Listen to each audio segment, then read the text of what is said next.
कर दिया और मैं अपनी किरणों से उसे पोषित करने लगा। इससे वह धीरे धीरे बढ़ गया। वृक्षाग्र से उत्पन्न करेंगे। अतः अब यह क्रोध शांत करो। इस प्रकार वृक्षों से उत्पन्न हुई वह कन्या प्रमलोचा की पुत्री है तथा कंडू मुनि की, मेरी और वायु की भी संतान है। श्री पराशर जी बोले, हे मैत्रेय, तब यह सोचकर कि प्रचेतागण योग भ्रष्ट की कन्या होने से मारिशा को अग्राह्य न समझे, सोमदेव ने कहा, साधु श्रेष्ठ, भगवान कंडू भी तप के क्षीण हो जाने से पुरुषोत्तम क्षेत्र नामक भगवान विष्णु की निवास भूमि को गए और है राजकुतरू पद के महायोगी विनिष्ठ होकर एकत्र चित्त से ब्रह्मपार मंत्र का जप करते हुए ऊर्ध्वबाहु रहकर श्री विष्णु भगवान की आराधना करने लगे। प्रचेतागण बोले, हम कंडू मुनि का ब्रह्मपार नामक परम स्तोत्र सुनना चाहते हैं, जिसका जप करते हुए उन्होंने श्री केशव की आराधना की थी। सोम ने कहा, हे राजकुमारो, वह मंत्र इस प्रकार है, श्री विष्णु भगवान संसार मार्ग को अंतिम अवधि हैं, उनका पार पाना कठिन है, वे पर आकाश आदि से भी पर अर्थात अनंत हैं, अतः सत्य स्वरूप हैं।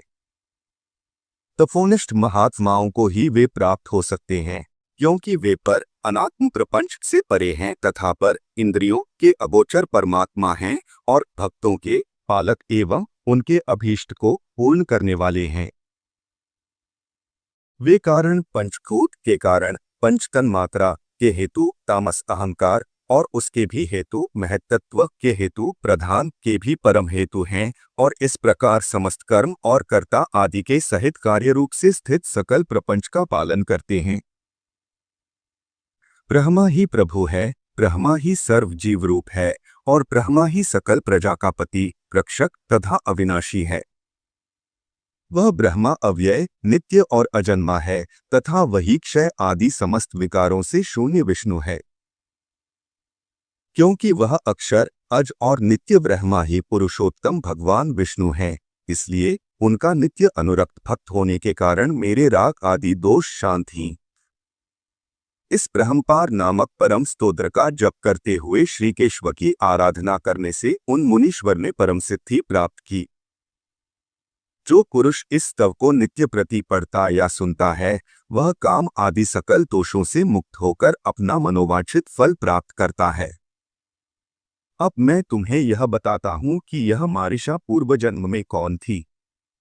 यह बता देने से तुम्हारे कार्य का गौरव सफल होगा, अर्थात तुम प्रजावृत्ति रूप फल प्राप्त कर सकोगे।